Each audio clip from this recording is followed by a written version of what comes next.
We're so glad that all of you are here. Our goal for today is to help you understand emotional triggers and trauma, especially during the holiday season, and to provide practical tools for you to manage them. But before we get started, let me ask you a question, Niles. Why do you think it's important to talk about triggers around the holidays specifically? You know what, Karen? Before preparing for this webinar, I never thought about Halloween potentially being a trigger for certain people after abortion experiences. So after we've done a little research, it's actually opened my mind to actually see that, think about the thoughts of people giving candy to children and just being around children all the time that come into the door. It can be triggering for some people that have had these experiences. What do you think?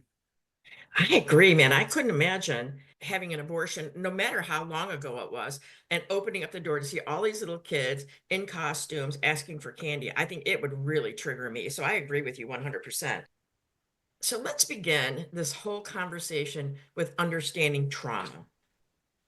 What is trauma? Trauma is emotional distress that can arise from overwhelming experiences. And I gave that some thought, like what exactly are overwhelming experiences? So I just started making a random list. It could be physical or sexual abuse. It could be a really bad car accident or a natural disaster like the hurricanes that so many people have experienced. It could be a severe illness, a sudden or violent death. I mean, it makes me think about somebody that's been kidnapped or threatened in some way. And then the last thing that I landed on, and probably the most profound for me, is school violence. Think about the number of shootings that have been in schools. Could you imagine being an elementary student and experiencing something like that? I think that trauma changes the way we think, the way we feel, and the way that we experience life. And I don't see how kids could go back into a school and not be afraid. So those are just some examples. And then the other thing that I found really interesting was that the WHO World Mental Health Survey says that over 70% of US adults have experienced some form of trauma. That's a major majority. And then the last point here is that people process events differently. What may be deeply distressing for one person might not affect another person in the same way. Is there anything that you'd like to add, Niles? I want to add to that, we never know what anybody's dealing with. It could be something that hasn't happened personally to them, but as you said with the school shootings, think about the parents as well that may not have had kids that were there, but they see this on TV. They send their children to school every day, and that's something that may be on their mind as well. Like you send your children today, you see something pop up on TV, and you're just praying it's not your school where your children attends or anywhere nearby. So sometimes trauma can come from things that may not even happen to you personally, from just seeing through TV, media, or any other way. That's a good point, Niles. And I know that you're talking from experience right now, Yeah. right? How old's your son? 6? He's 7 years old, so Okay. it's definitely one of those things I try not to think about. Try to think about the other positive things about him forgetting a pencil or eraser. But that's one of my main thoughts I try to keep in mind. Yeah, yeah. And here's some other things that Dr. James Gordon has said about trauma, that it doesn't have to be obviously traumatic, right? It can be a breakup of a significant relationship or losing your job or leaving your community. And you know, Niles, I never really thought about that so much before, but I do know people who I grew up with that live in the same town their entire life. That wasn't me. I mean, I went off to college, I moved around, I worked in the nuclear field, and I lived everywhere, right? For nuclear power plants under construction. But think about that person who's my age, in their 60s, have lived in the same community their whole life. And for whatever reason, they need to move out of state. That could be hugely traumatic, scary, right? But then on the flip side, I think of the military family that's used to moving every 2 or 3 years. That would be like a piece of cake, right? So the same experience could be interpreted or lived or experienced in completely opposite ways. It's got everything to do with our perspective and how we experience life. So let's move on to triggers. How about share with us a trigger that you've experienced in the past? Of course. So being triggered means that you experience a strong negative emotional reaction in response to a current situation that is disturbing you in some way, often bring you involuntary memories or traumatic past experiences. So for me, I think my experience with a strong negative emotional reaction would be situations where I feel a urge of anger, irritation, or upset when I wasn't sure what I was healing from my abortion experience. Certain things really got to me where just being around children sometimes when I was at Clemson, we helped at football camps. and we're around these hundreds, 200s of children, walking with them to the cafeteria, coaching them, laughing with them, joking a bit. After my abortion experience, that became a little bit difficult because I wanted to distance myself because being around these children gave me a reminder of the children I lost through my abortion experience and the relationship that I may not even be able to have if my child was to come to a camp like these days, being able to be around other kids, being able to have that camaraderie, learn from these coaches and players. And that sticks on my mind at the time very actively. But as time has gone on, I've started to heal and gotten better about it. It's not one thing that never goes away easily, but over time it's gotten better. Yeah, yeah, I hear you, Niles. Thanks for sharing that. I I that last bullet point really gets me. Feelings triggered isn't just about something rubbing you the wrong way. It can make you feel like you're experiencing the trauma all over again. And I have personally experienced that.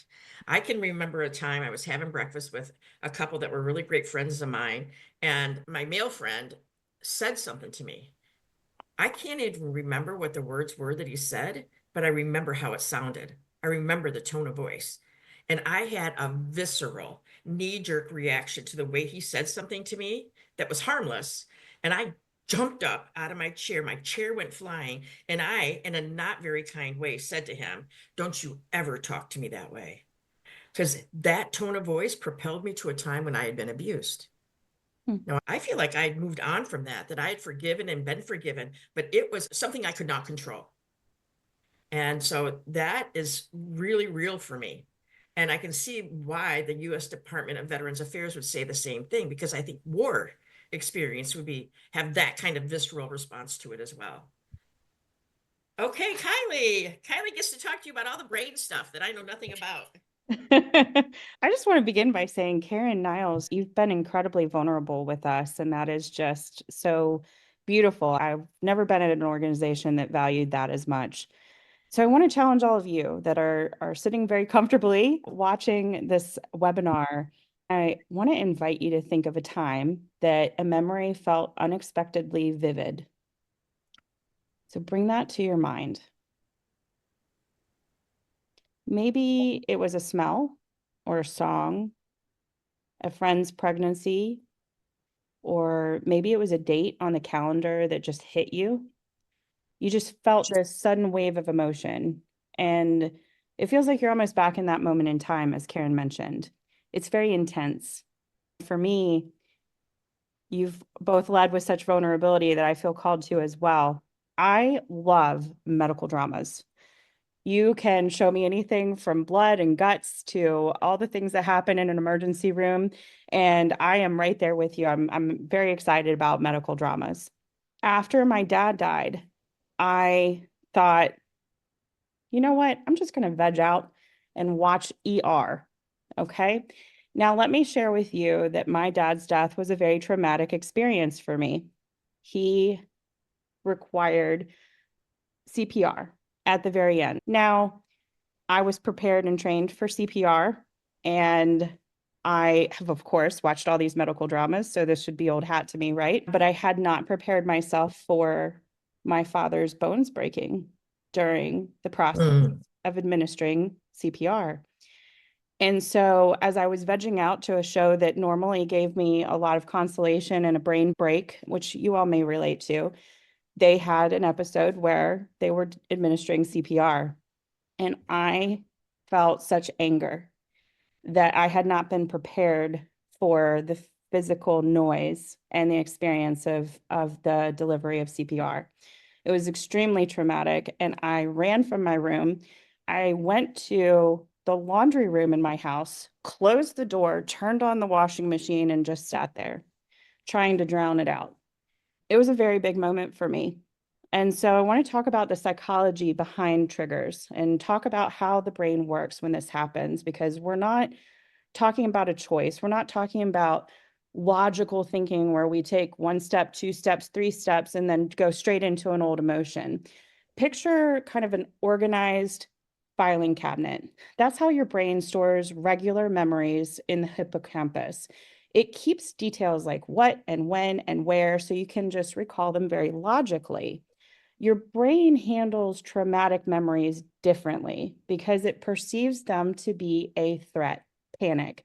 These memories are stored in the amygdala as intense feelings or sensory fragments. That's why you can experience physical and emotional reactions, but may not be able to communicate details or logical sequences. When something triggers that traumatic memory, it's almost like there's a panic button that's going off in our souls. And the hypothalamus hears that siren and reacts by pouring adrenaline into your system.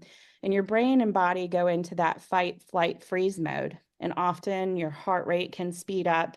You might feel hot and sweaty and a little bit panicking. And your brain is perceiving an immediate threat. So that's why it can feel like that old trauma is happening right now, right in this moment. And only after that adrenaline kind of calms down does the neocortex kick back in, and you can think again, you can assess the situation, and you can decide logically whether to deal with it or to leave it. It's really important to emphasize that being triggered is just not in our control. We can learn to manage or our response to the trigger and have a plan. Having a plan is very important to enable us to kind of wait through that brain's natural response until the neocortex kicks back in. And then a second plan for assessing and dealing with that situation, which we're going to talk about in a little bit. Back to you, Karen. Thank you, Kylie. Thanks for being so transparent and Yes, vulnerable. that was a lot of vulnerability for me. It was. It was. So this is just a random list of some triggering events. There's all kinds of them. In addition to what we have here, it could be places, sounds, smells. I remember after my abortion, the sound of a vacuum cleaner really triggered me because it sounded very much like I had a surgical abortion, so it sounded very much like the suction equipment. We intentionally left a blank line here for you, and I'm going to invite you, those that are watching, to put in the chat a trigger that's not on this list that you've experienced personally, and we'd love to come back and talk about that later. So why are those events that were on the last slide, like holidays, anniversaries, babies, store displays around the holidays, all the little cute little baby clothes that are on racks, the Christmas outfits that are on racks and stuff, why are these events triggering? We have increased social expectations. We're expected to participate in the festivities that are going on. It can create increased feelings of anxiety and inadequacy, and it amplifies our unresolved emotions. So, Niles, tell me a time when you've been triggered and how it increased feelings of anxiety and inadequacy in you, because you've shared that with me before, and I think everybody would love to hear about it. Yeah, so as we spoke before, I have a 7-year-old son, and he's innocent. He's starting to develop his own little character, joking, and he's growing up like I did a little bit. I have two older half sisters, much older than me, 20 years older. So I grew up as the baby. He's growing up by himself. At times, he does get lonely. He usually entertains himself by playing with me, or if I'm busy, he'll play toys or games. There was one moment I remember we were in college, and I'm fresh off my abortion experience. And he asked me, "Hey, Dad, when can I have a sibling?" Now, in his mind, he's probably thinking I can go to Walmart or Target and grab him one real quick and bring it back to him. I told him one day you'll have a sibling, joking with him. But in that moment, as Karen brought up, I felt that inadequacy when I had my abortion experience. I thought about me and my partner at the time, but I never thought about how my child, who has no idea what's going on, would feel about being lonely or him having these issues. I wanted to be like other kids that have siblings. I felt very inadequate because I felt like I failed not just as a partner during my abortion experience, but I feel like I failed as a father because I feel like I just took away the opportunity to give my son like that lifelong partner to grow up with and have that relationship and bond.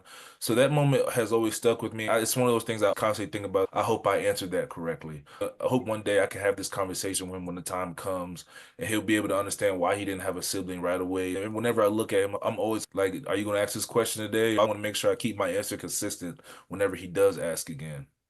Thank you, Niles. How we respond to triggers. Sometimes it can bring up loss and grief. I don't know what made me think about this, but it did. My sister-in-law, she went to the same high school I did, so I knew her family. Her younger brother during COVID got sick and ended up going into hospice. And I can remember Sue telling me how difficult that was for her because not only could his daughter not come and visit him, but none of the other family could go visit him in his last days. And he passed away alone.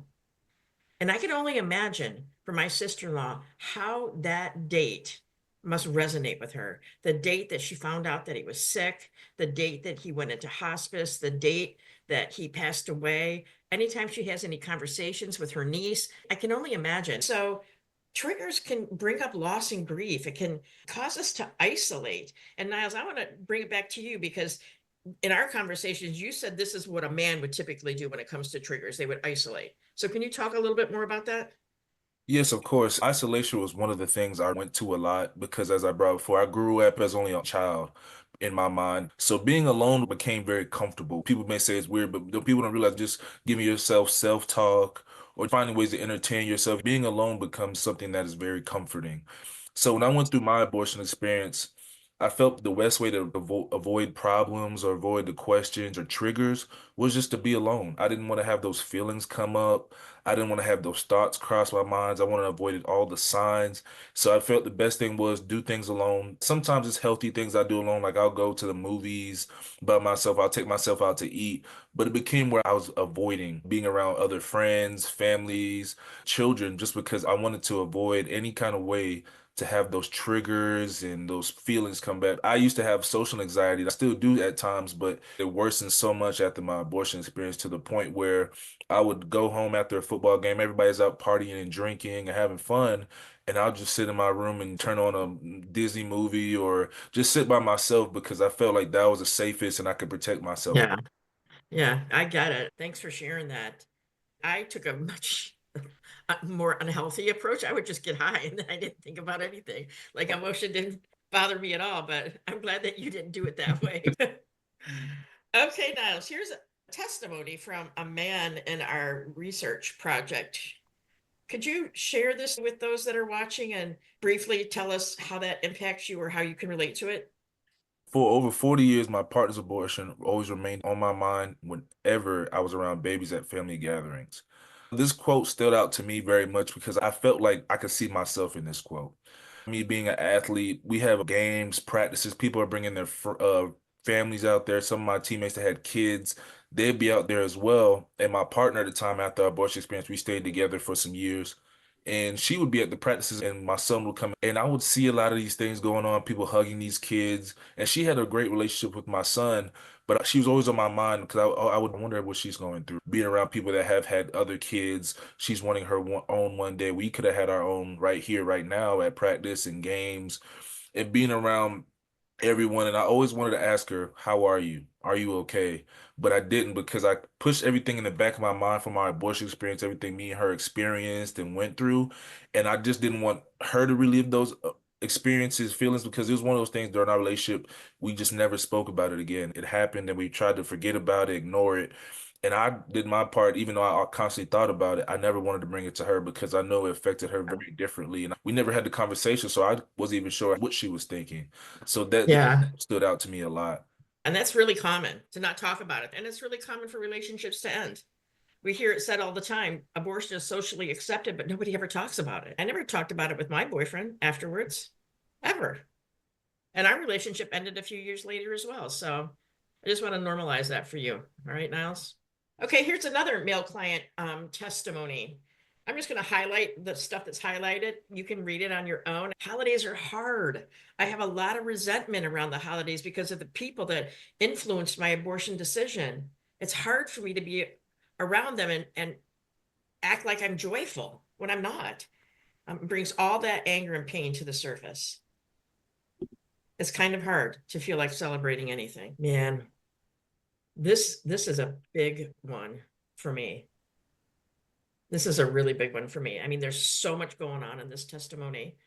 There's abortion, hospitalization, unhealthy relationship with mom, her upbringing. There's roots in her life. It's a holiday, Christmas specifically, which is around the date of her dad's birthday and her dad's death. That is so much trauma right there going on. I'm just so grateful that I work for an organization that can reach out and help somebody that's going through this kind of stuff, to just be with them in a time that's really difficult for them. So why is it important to become aware or recognize your triggers? Recognizing your triggers is empowering. It helps you take control back from sudden emotional reactions. And that's emotional regulation. It helps you become self-aware. Self-awareness is the first step in the change process. You can't change if you're not aware. And it can help you to develop a plan. How to identify and work through triggers. Helping clients recognize their triggers. And that's why we're talking to you, the abortion healing providers. This is not only for you and triggers that you might experience yourself, but also for you to be able to walk your clients through the triggers that they might be encountering this time of year. Helping your clients recognize their triggers can empower them to respond, not react. How often do we just react? Come on now, put your hands up because you know that you react, right? Well, we want to respond. We want to hit that pause button and think about it, regulate our emotions, and respond in a healthy way. Journaling and self-reflection are powerful tools that can help bring triggers to light and build awareness. So you might want to encourage your clients to journal about their triggers that they're experiencing. And this awareness, as we said before, is key in developing coping mechanisms, how to cope with those triggers. Niles, let me ask you a question. Do you recognize when you've been triggered by something? I appreciate you asking me that. So for me, as time went on, I learned certain things that triggered me. And at first, I never lashed out, but I did get that feeling of anxiousness. I had this habit of rubbing my pant leg, or I would just start rubbing my arm or certain things like that. In that moment, I wouldn't know why I'm doing it. I would be like, what's going on? I'm not nervous about anything. I don't have anything big. I don't have a game. I don't have practice. I don't have a test or exam. It was like, so am I forgetting something? So all these emotions are rushing through my mind until later I could sit down, isolate myself, and be like, why did I feel like that? I'll write it down on a piece of paper, be like, okay, I had these reactions to whatever happened, where was I? What smells that I have? And I just kind of went through the five senses of what was going on and made me feel this way. And then maybe if I can't figure out that time, I circle back around to it maybe a few hours later, maybe the next day until I feel like I'm ready to really approach that. Because in that moment, I'm not sure what's going on. Take the time to yourself, like Karen said, and pull yourself back in. Take the time to really look at yourself internally, which is hard for some. For me personally, because I'm very hard on myself. And so it's one of those things you just always want to find the answer, which is also one of the man thing. We always want to find a solution to something right away. If it's broken, we can fix it no matter what it is. So I think that's one of the things I really felt that is very helpful. Just take the time to yourself and back off. Yeah, Niles, that is so good. Thanks for sharing that. So Kylie, you're up. I am. I've really been enjoying this conversation.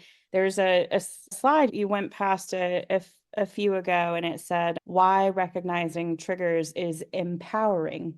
And I was sitting here looking at that slide thinking, triggers, empowering. That is not supposed to be in the same sentence, but it can be. And I want to talk about mapping your triggers. So once you've identified your trigger, you can actually map them to identify, just like Niles was sharing, what's happening in your heart, your mind, your body when you're experiencing that trigger. And then we can trace it back to identifying that whole pattern, that core wound. I shared with you a little bit about my dad's death, and afterward, I felt like every now and again, unexpectedly, I'd get hit by what I used to call a Mack truck. It would come out of nowhere. It would completely disrupt everything in my life and took time to recover from. And so I love this analogy of picturing an elevator shaft as a way to map our triggers. So the top floor is your first reaction to the trigger. The second floor is that deeper feeling, often vulnerability. And then as you go additional floors down, you have deeper and less accessible emotions and physical feelings around that trigger. And the basement is that core shock wound. So sometimes it goes back to something in childhood. That core is so sensitive, painful, threatening that you are desperate to avoid feeling it. We've even had people on the line who are not ready to, they call, but they're not ready to enter into healing because they're just not ready to feel the pain that's necessary for healing. And this is what we're talking about, that your brain perceives stimulation of this wound as life or death, and it triggers a fight, flight, or freeze response. And that core wound is what drives that whole pattern of getting triggered. So let's talk about some calming strategies. Throughout this conversation, we've been talking about pausing. We've been talking about creating space. We've been talking about recognizing those triggers. So when you feel that trigger, you want to just resist the urge to react right away. Instead, you need to give yourself space to just appropriately digest. That could be mental space, or maybe like me, you've got to go into the laundry room and listen to the washing machine, but just step away from that immediate trigger. And here are two simple strategies. In fact, we had a client on the after abortion line over the weekend, and I gave them both of these to try. So anything that will create a pause, reset your brain so that you can gain some clearer perspective. These are my two favorite. There are a zillion more. You can use the internet, find the one that works for you. I like this visual for box breathing. Karen, I think you'll probably enjoy it too. It's just so memorable. What you do is you inhale for 4 seconds, you hold for 4 seconds, exhale for 4 seconds, and then you pause for 4 seconds.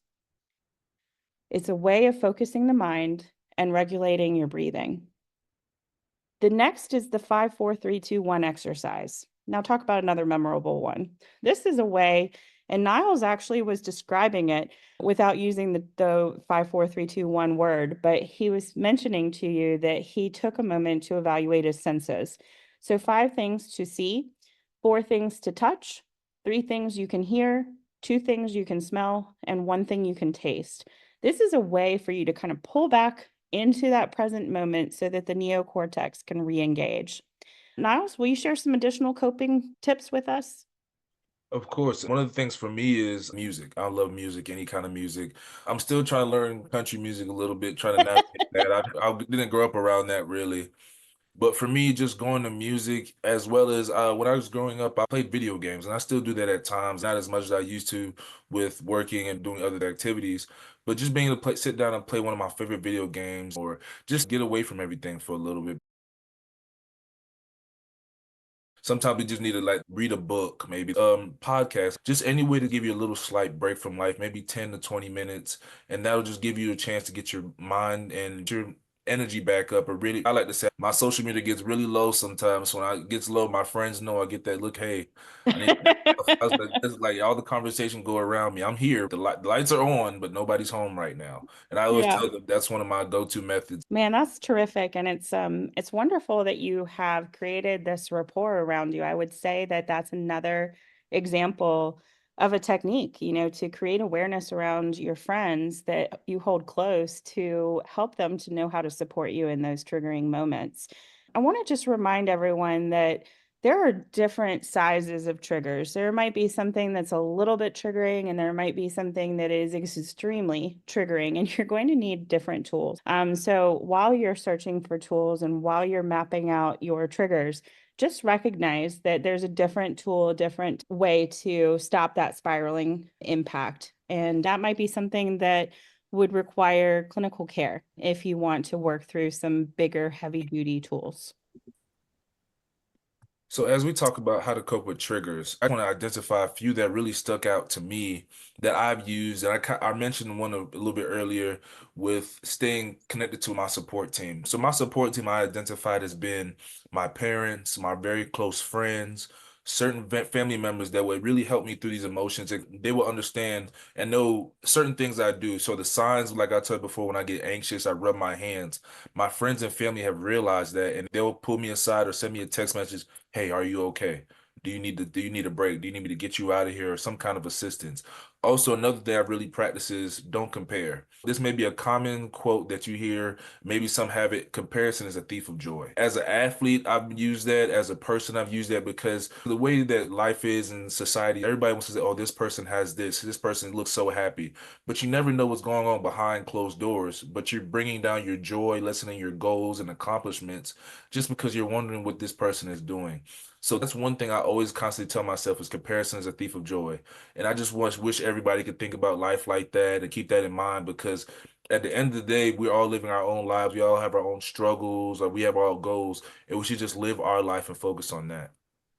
Thanks, Niles. I have a couple of my own favorites too. Know when to say no. I love that, right? Know when to say no. Just because you're invited doesn't mean you have to go, right? And who out here thinks that no is a complete sentence?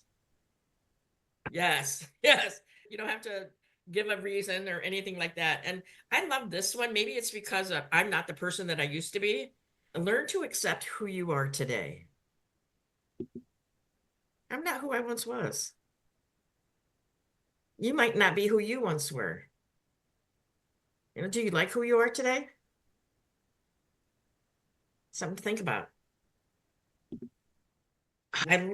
Listen, before we were preparing for this, I had no idea what a glimmer was. I thought maybe it was like headlights on a car that had big orbs around it or something. Like I had no idea what a glimmer was. But glimmers are another way to cope with triggers. They're the opposite of triggers. It brings you back to a sense of joy or safety, like Niles was talking about. Listening to music brings him back to a place of joy and safety. So let's talk about glimmers for a little bit. Here's some examples of glimmers. Some people like to look at a skyline. Now, I don't think anybody can disagree with the fact that petting your dog or cat is totally a glimmer, right? Pets bring us so much comfort. They can deflate any kind of anxiety we might be experiencing. It can even deflate anger. You can't pet a little puppy or kitten and be angry, right? Now, a stranger smiling at you could be a little creepy, but it could also be a glimmer for some, right? How about you, Niles? What one's perfect cup of coffee? I'm not a big coffee person. I'll be honest. I've never gotten into that. But a glimmer for me is around this time of year, around the fall. I remember growing up as a kid on Saturdays, I played recreational football. When I put my stuff on, I walked outside. That's crisp breeze and that smell of the fall air. I knew in my mind, I don't know what was going to happen in the game, but I knew today was going to be a good day because I'll play a football game and then right after, anybody that's college football fans, the old ESPN, ABC college football game day setups with the music. Even when I hear it today, it's just like takes me back to a little bit of nostalgia.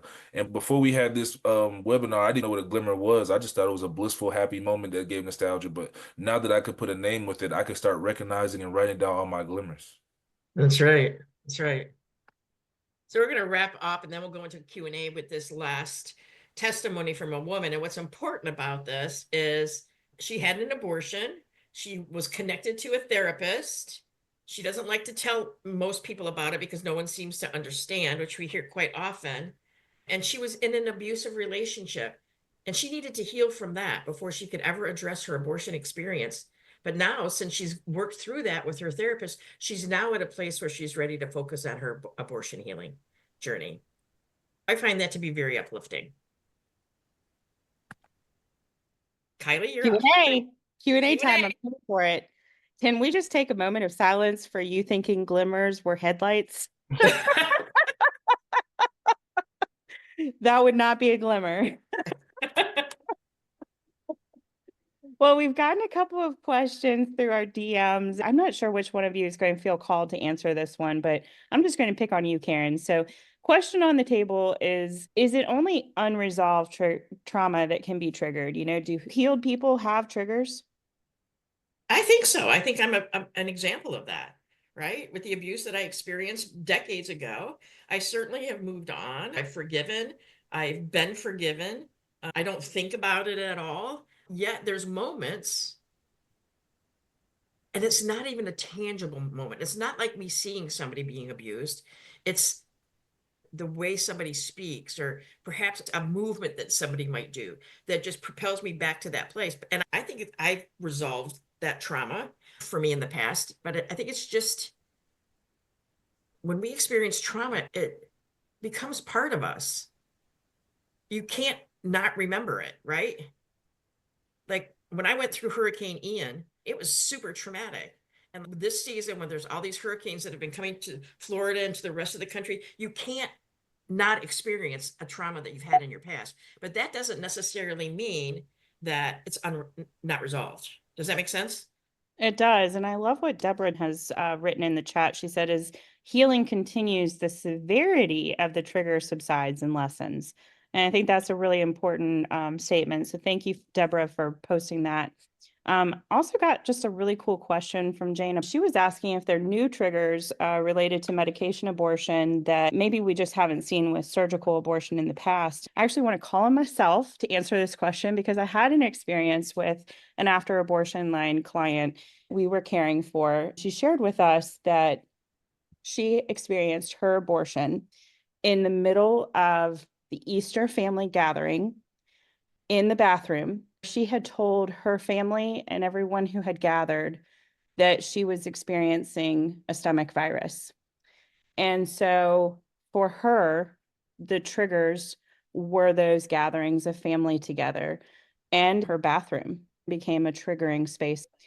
I have cared for people who serve on our after abortion line. Many of you have lines like ours. Many of you have support like ours where you're trying to care for people who are experiencing abortion. And sometimes those people are experiencing abortion while they're calling us.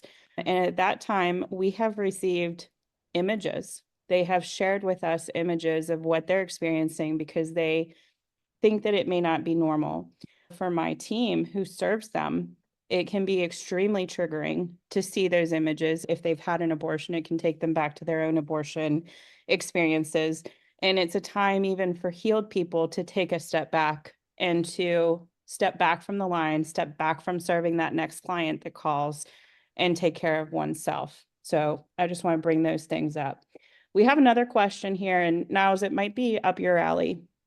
There was something on the slide that talked about mindfulness. What is that? So when I think of mindfulness, I use it as being present in the moment. At times, I'm an overthinker, and like I said before, I have social anxiety, and certain things attack me differently. So to the point where I may be here with some friends at dinner, and I'm thinking about what's going on in the future, or like what are they thinking? I wanted to know a little bit more about mindfulness. So I did some research and says mindfulness is when you become aware of your thoughts, feelings, and actions without judgment. It allows you to observe your behavior without reacting to it.